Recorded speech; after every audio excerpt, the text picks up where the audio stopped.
The night was supposed to be lighthearted. A late-night appearance to promote Prince Harry's memoir, a bit of banter, maybe even a carefully rehearsed joke about the royal family's peculiarities. But what unfolded on Stephen Colbert's stage was far from what the producers had in mind. And by the time the cameras stopped rolling, Prince Harry's face had gone stone cold, and the world was left stunned. It began innocently enough. Colbert, as he often does, opened with charm. The crowd was electric. Applause roared as Prince Harry walked onto the stage, giving a modest wave and a tight smile. Colbert greeted him with warmth, cracking a few lines about British tea, royal etiquette, and Harry's recent move to the States. Harry, trained in media, laughed along politely. But from the very first exchange, something was off. Harry seemed less relaxed than in previous interviews. His body language stiff, his tone more measured. Perhaps it was exhaustion from the press tour. Or perhaps he sensed what was coming. Colbert shifted the tone subtly, his questions becoming more pointed. At first, it was about the book, Spare, the revelations about palace life, the isolation he felt, the grief that haunted him. Harry answered with grace, reiterating familiar themes. The pain of losing his mother, the lack of empathy from the institution, the emotional distance of royal protocol. The audience responded with sympathy at first. Then came the pivot. Colbert leaned in, his face a mix of faux concern and deliberate provocation. He asked, "You talk about wanting privacy, but you've given more interviews than Tom Cruise this year. Isn't that a bit contradictory?" The audience laughed nervously. Harry's smile faltered. He inhaled sharply, his brow tightening just enough to betray his irritation. "I don't think it's contradictory to speak your truth when the narrative about you is constantly manipulated," Harry replied. "Privacy doesn't mean silence.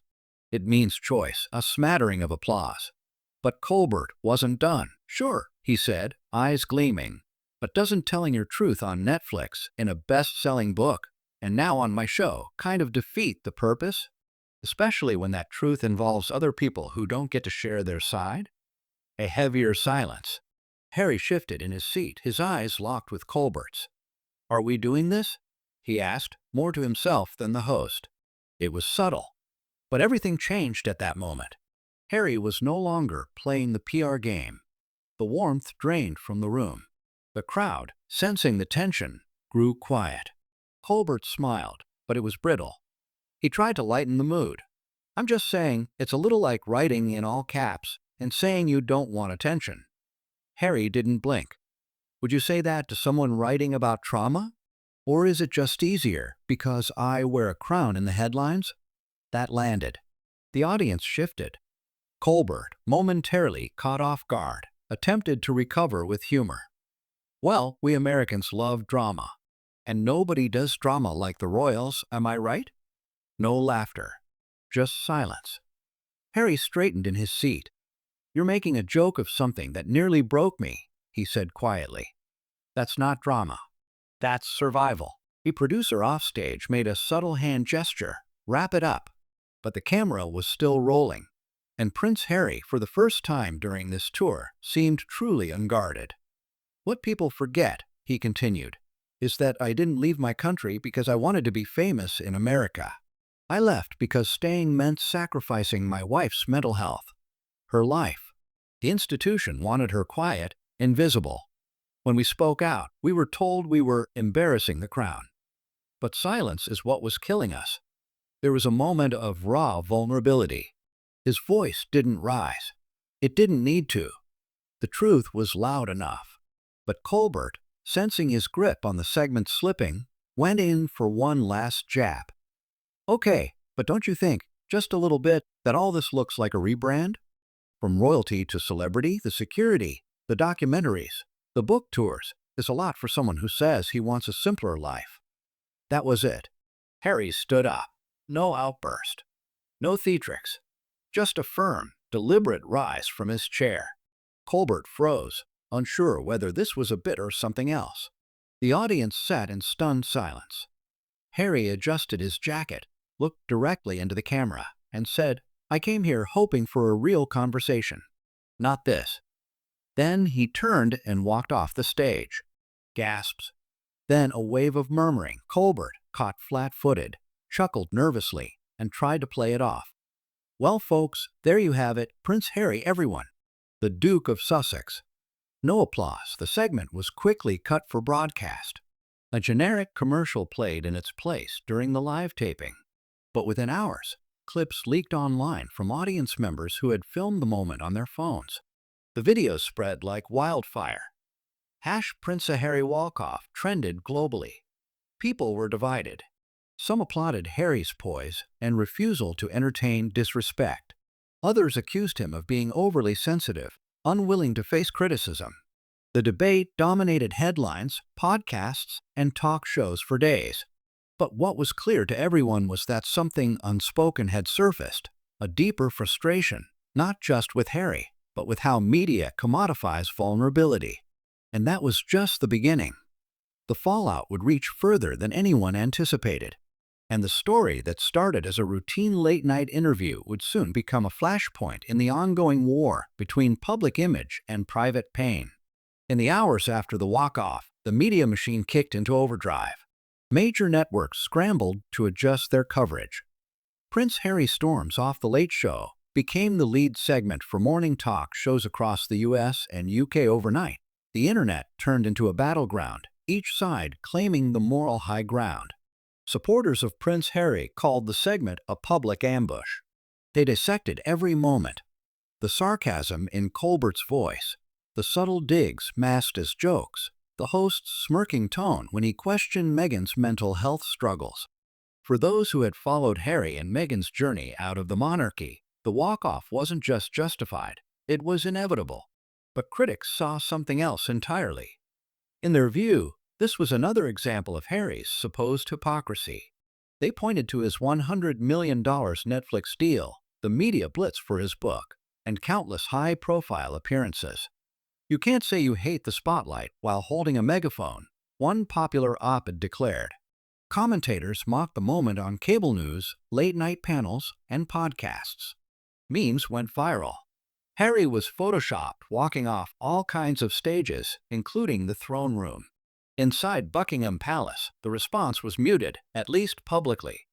No official statement was made, but sources close to the royals told British tabloids the palace was unsurprised by the outburst. One insider described the prince's behavior as more Hollywood than Windsor. Another reportedly said he's traded duty for drama. But the more inflammatory coverage only intensified the public's curiosity. And as it always does in the digital age, curiosity drove traffic.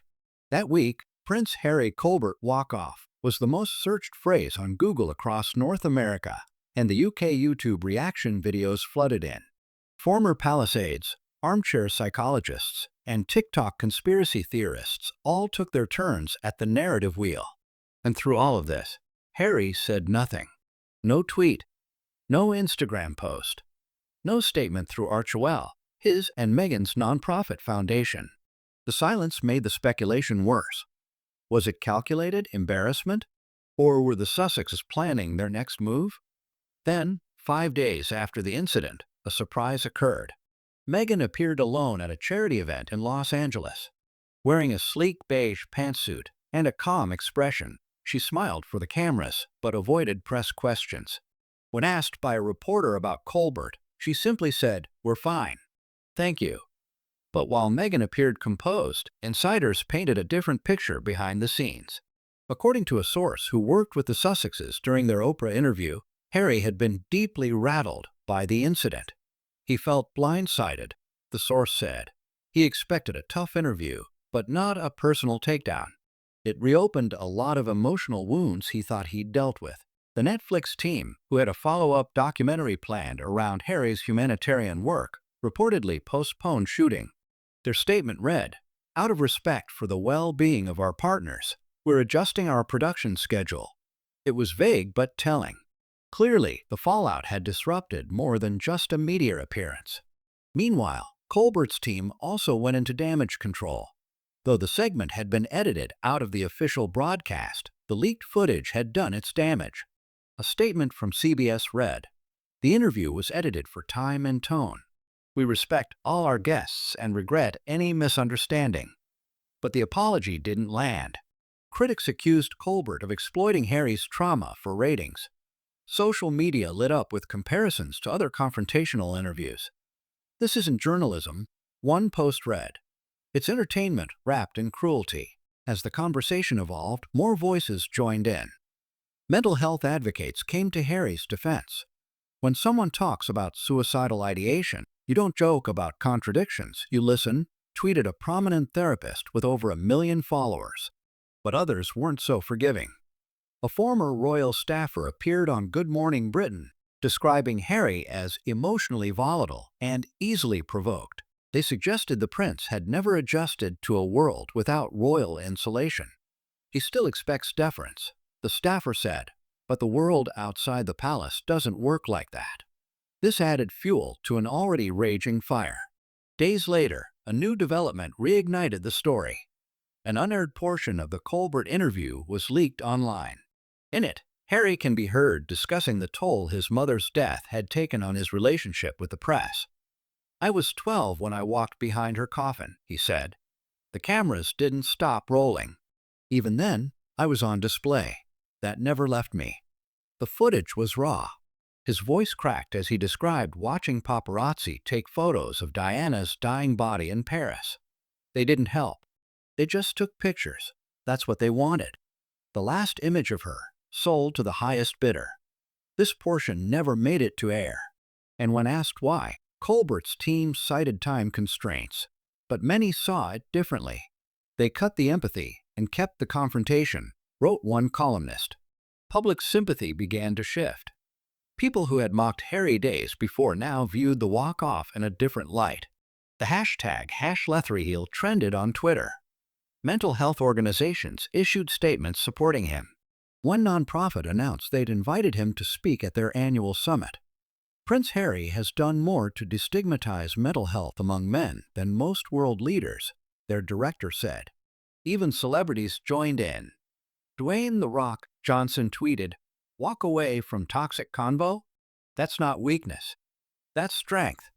But just when it seemed the tides had turned again, a new wrinkle emerged.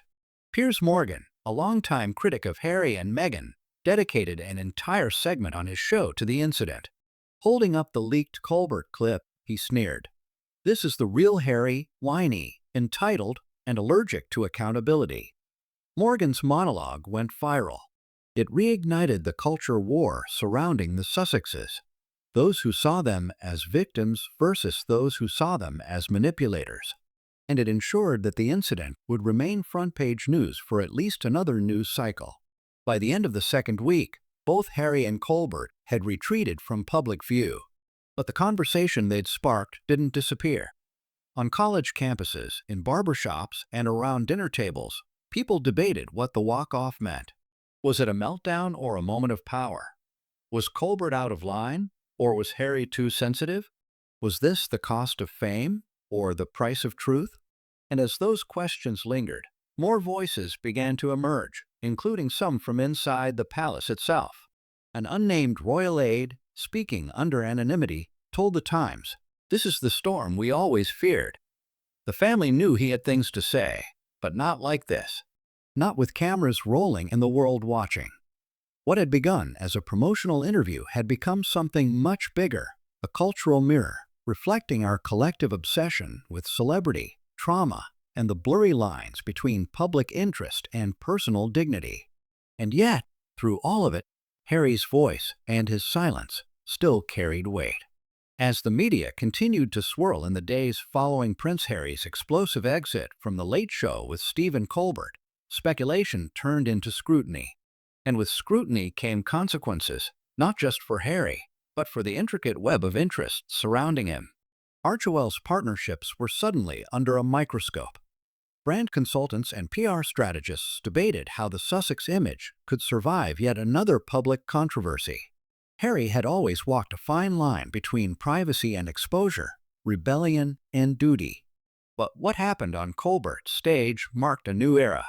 For many observers, it wasn't just about a prince losing his temper, it was a cultural moment.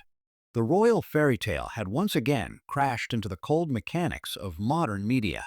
Behind the scenes, his team scrambled. A crisis meeting was held at Archwell's Beverly Hills office.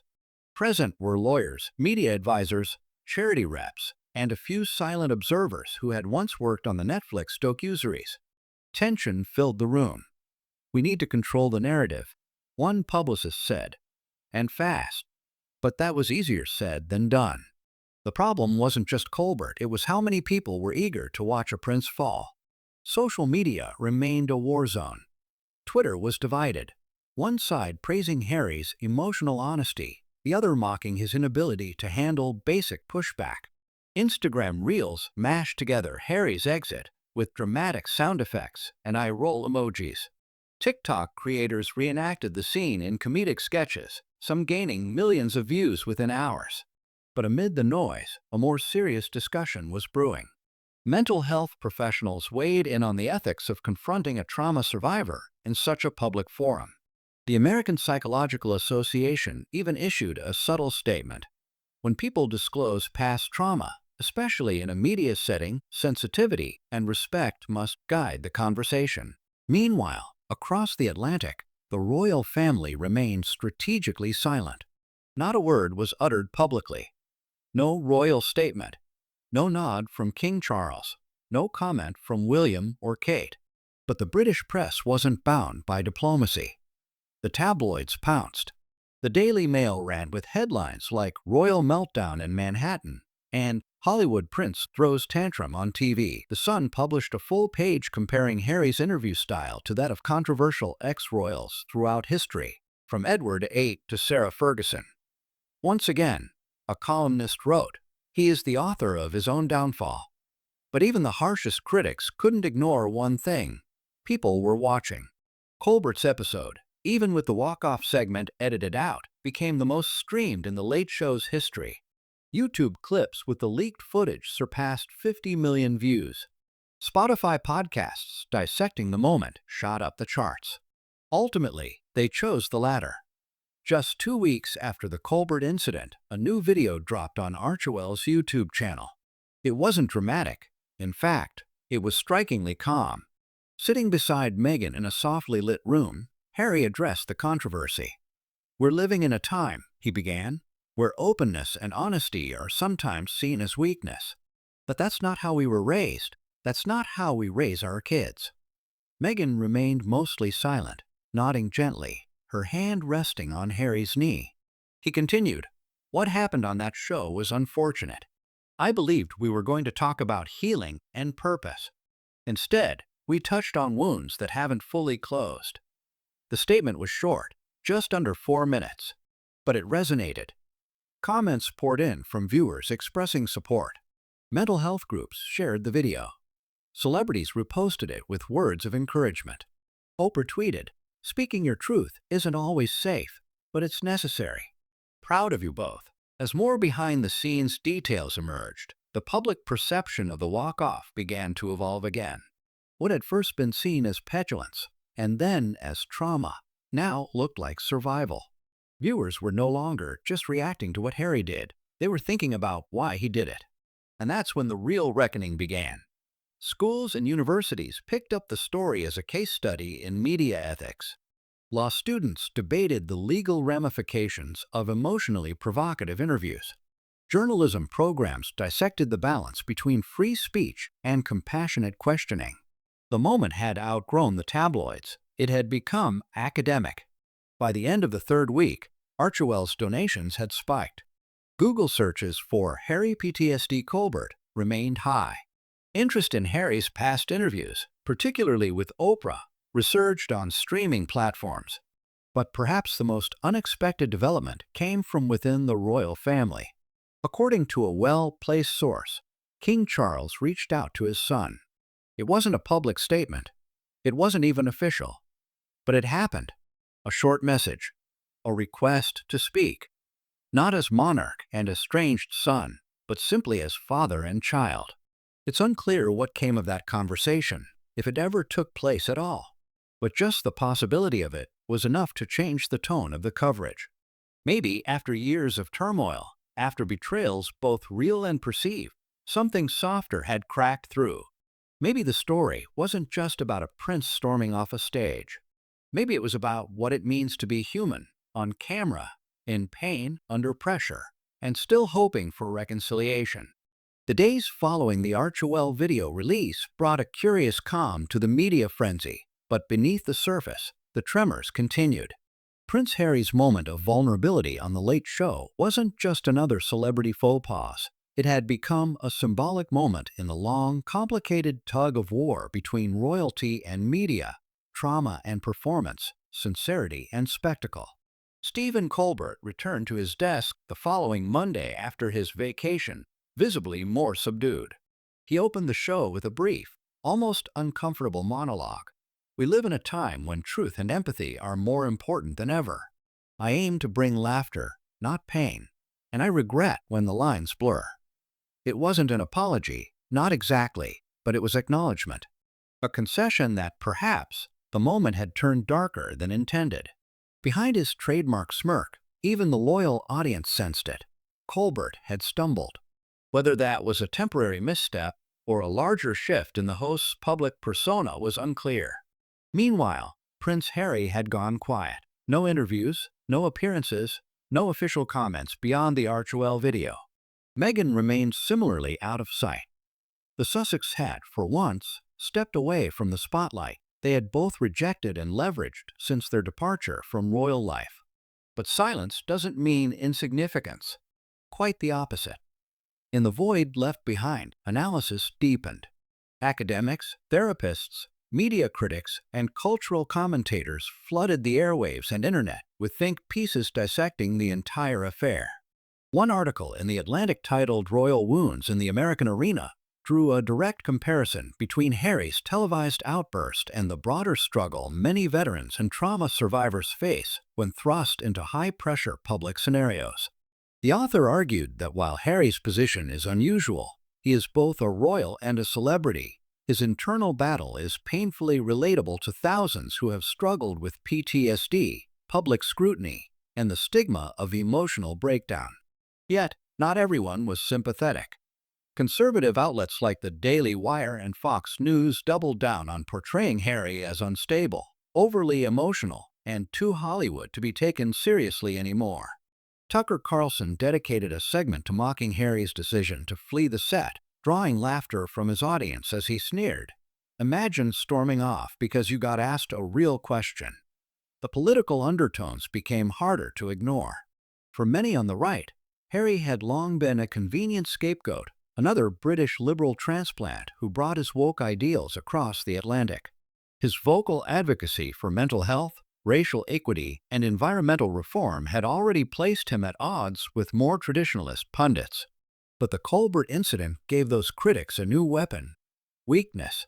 And in politics, weakness, real or perceived, is a liability. Interestingly, across the Atlantic, UK political figures began invoking Harry's breakdown to support contrasting arguments.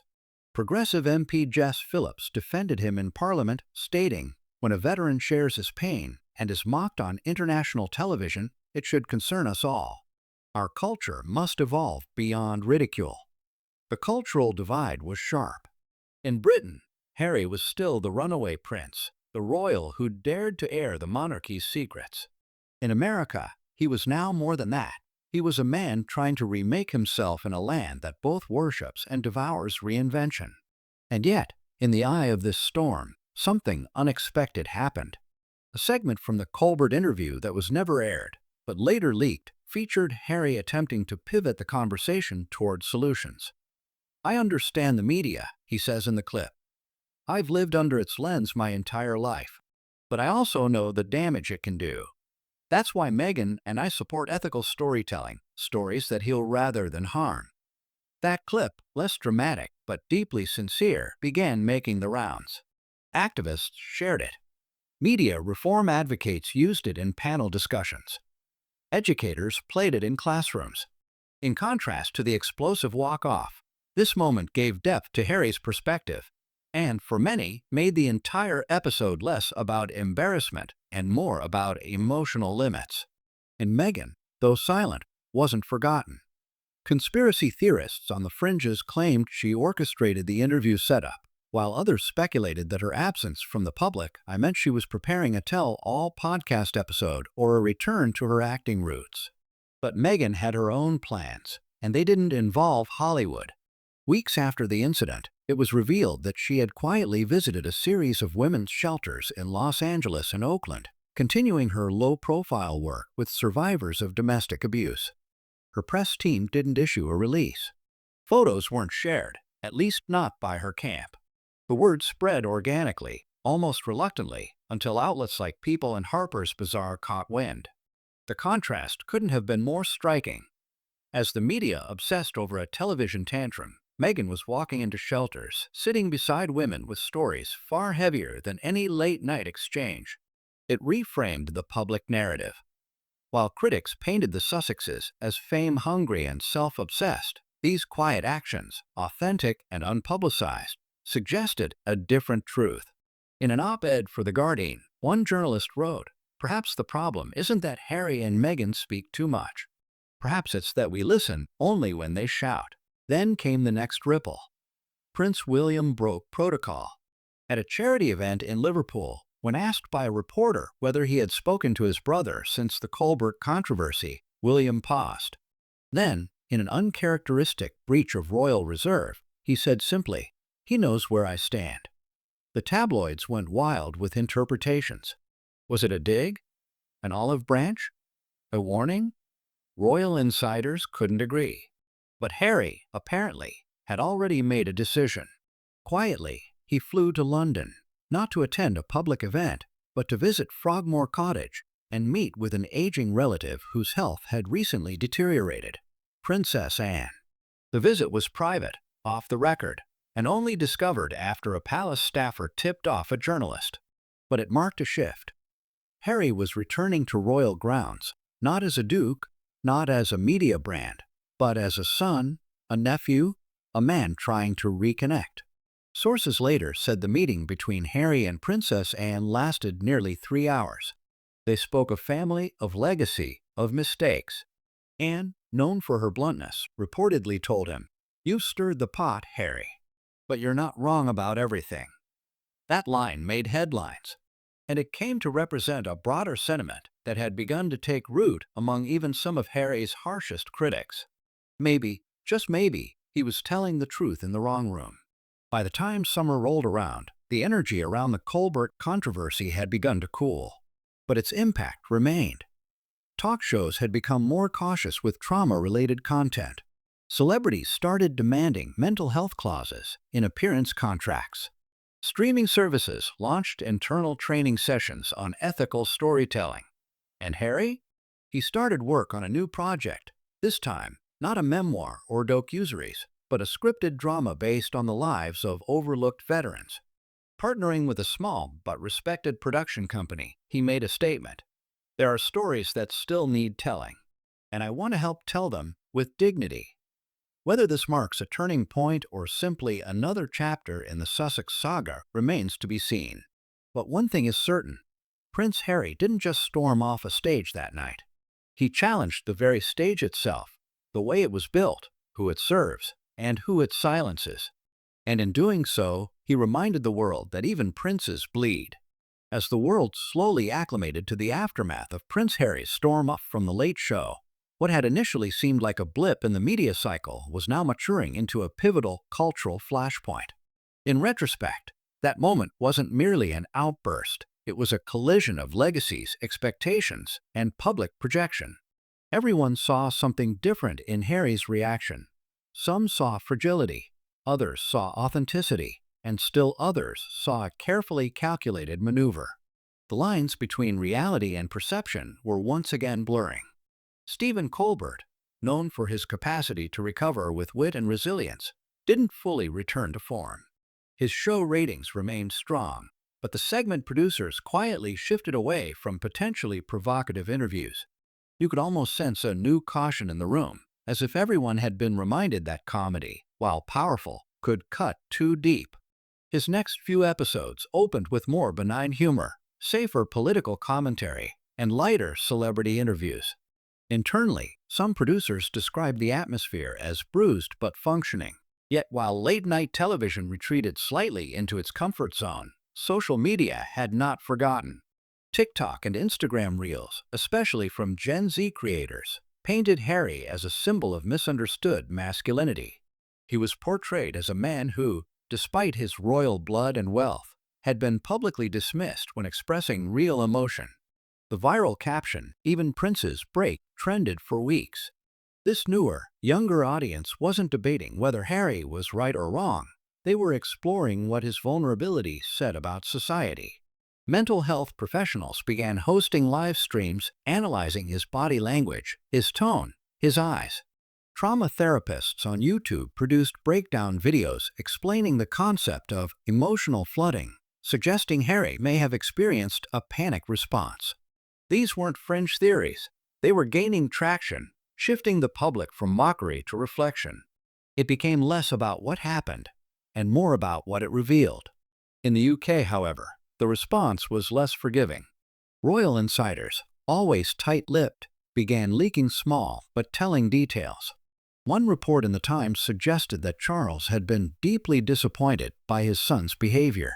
Another anonymous source claimed that Queen Camilla had rolled her eyes at Harry's latest antics, frustrated by his inability to stay out of controversy. These soundbites were small, almost petty, but their accumulation reinforced the image of a family weary of drama.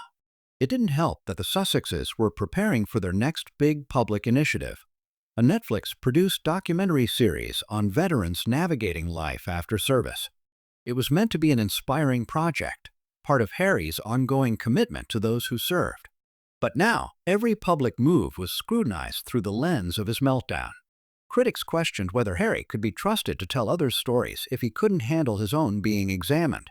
But the narrative was not Harry's alone to carry. Meghan Markle, once again, was pulled back into the spotlight, not through her own actions, but by proximity. A resurfaced clip from her Oprah interview began making the rounds again, particularly the moment where she discusses suicidal thoughts during her time in the royal family. That line, once considered a bombshell, was now seen through a new lens. Was the couple's shared pain being trivialized? Exploited for ratings? In response, Archwell Media released a quiet but pointed statement. There is dignity in truth and strength in vulnerability. The line between entertainment and exploitation must be redrawn, not just for us, but for all. It was the first clear signal that the Sussex weren't backing down. If anything, they were doubling down. Behind the scenes, discussions were taking place that the public wouldn't see for months. Executives at Netflix, nervous about future controversies, floated the idea of delaying or softening the tone of Harry's upcoming projects. Harry, according to sources, resisted. He said, "If we start compromising now, we'll be compromising forever," one producer anonymously shared. He didn't yell. He didn't storm out. But you could see it. This wasn't just about content. It was personal. Meanwhile, a cultural ripple effect had begun. Influencers and celebrities started opening up about their own experiences with interview trauma. Singer Billie Eilish revealed that one of her early interviews triggered a breakdown, while actor Jonah Hill shared how his press tour experiences worsened his anxiety. The entertainment industry was undergoing a quiet reckoning.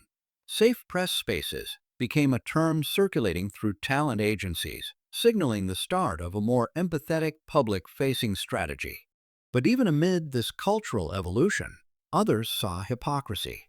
Critics asked why Harry was granted so much grace when others, especially women of color, trans people, or those without his fame, were routinely mocked or dismissed for similar emotional displays.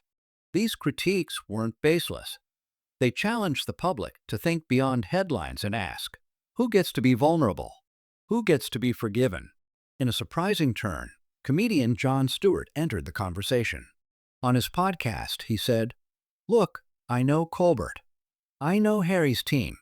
It was a bad night. But we can't keep demanding truth and then punishing people for showing it. We have to decide, do we want PR robots or real human beings?" His words struck a chord. The discussion widened. What began as late-night drama was now being debated in college classrooms, boardrooms, therapist offices, and social forums. This wasn't just about Prince Harry anymore.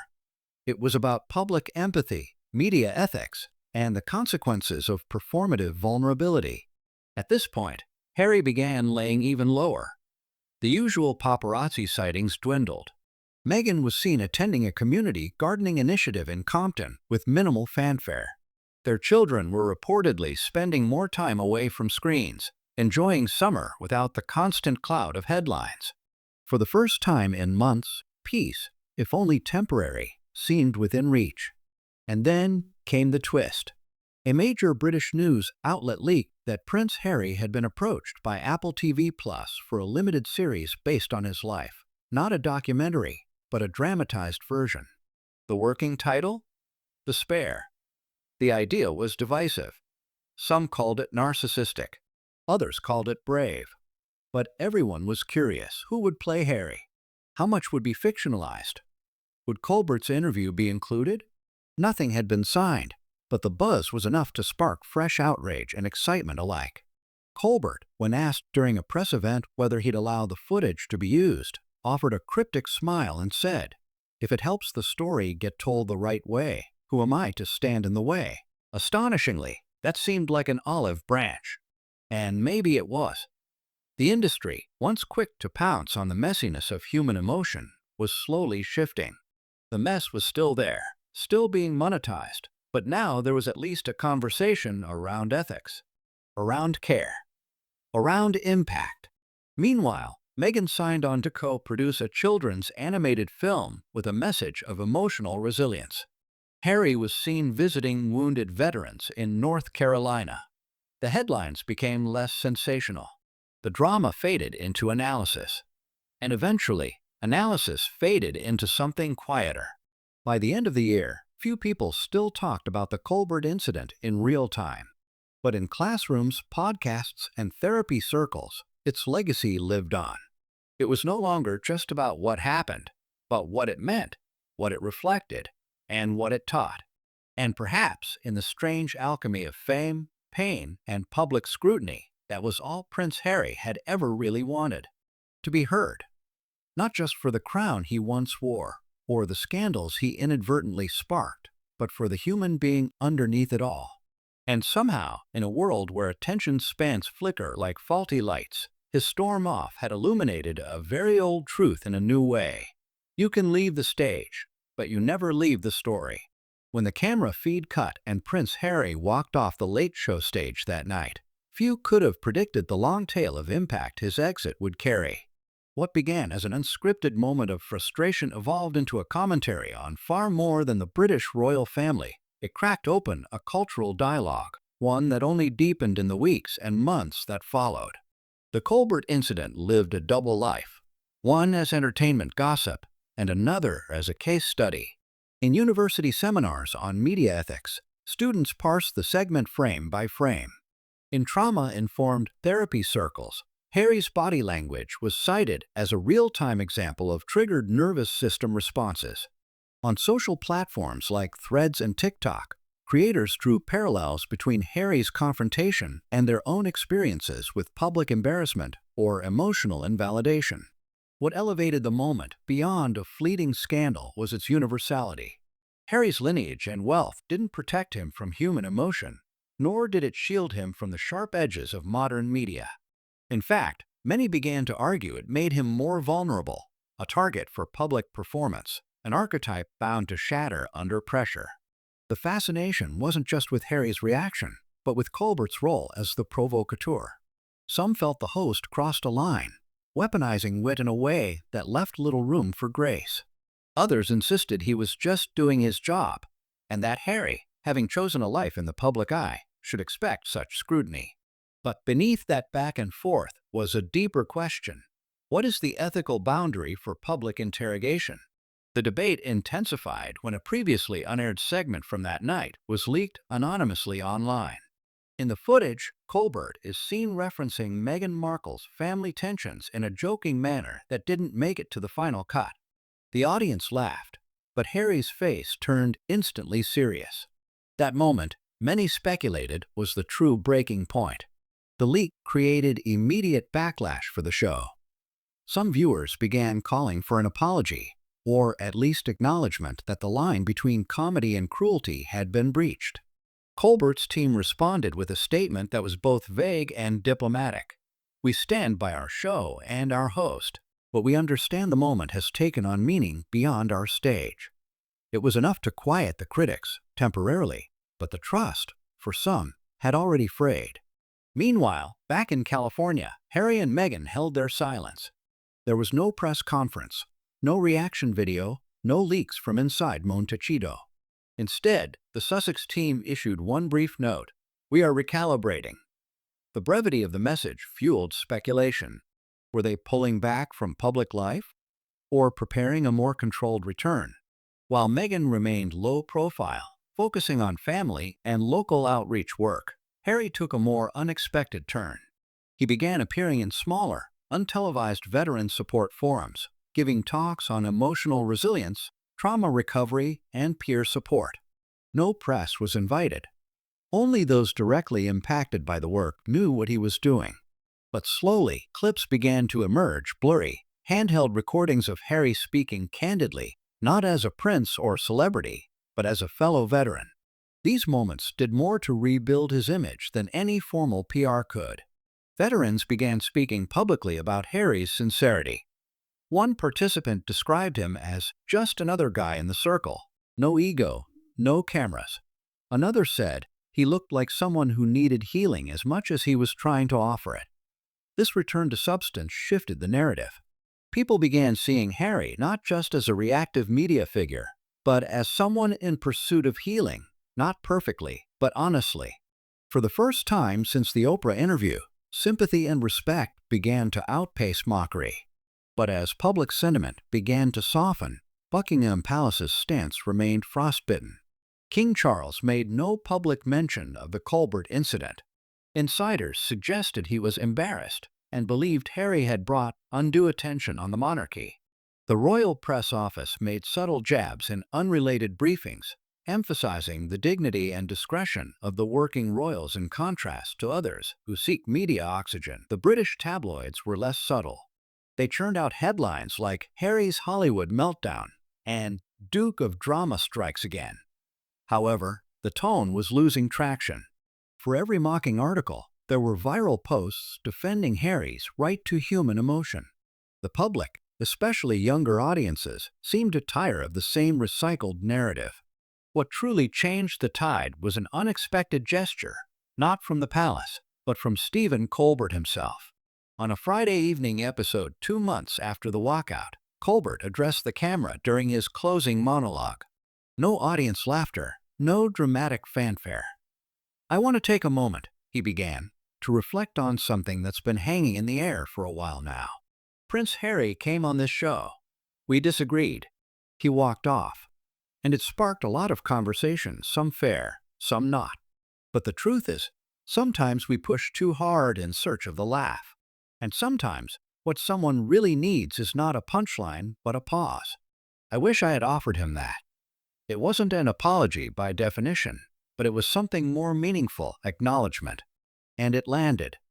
Social media lit up, not in outrage, but in appreciation. Even critics who had been calling for Colbert's cancellation praised the maturity of the gesture. It was a rare moment of grace in an industry often devoid of it.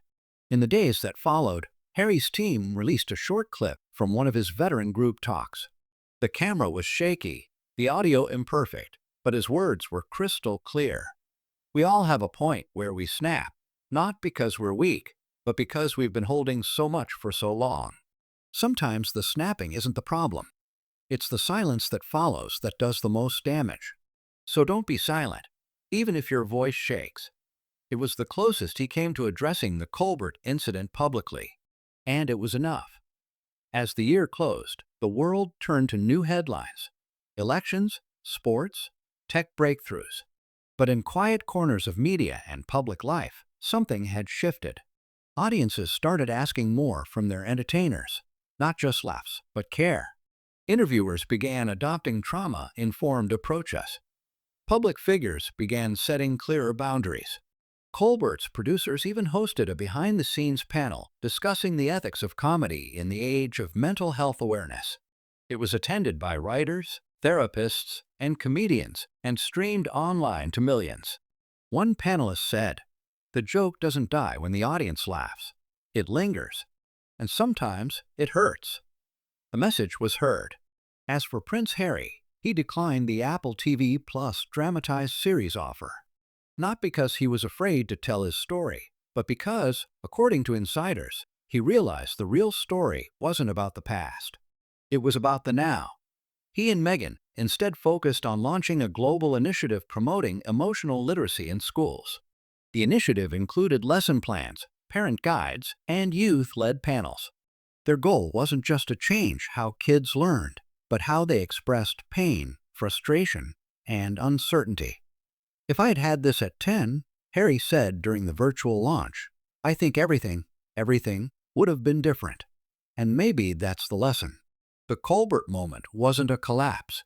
It was a crucible, a moment that tested not only Harry's endurance, but our collective willingness to evolve. In the end, the prince didn't storm off stage to run. He walked out to remind us, through pain, reflection, and ultimately action, that no title, no lineage, no spotlight ever replaces the fundamental need to be heard, respected, and understood. And whether you wear a crown or carry your trauma quietly, that need connects us all.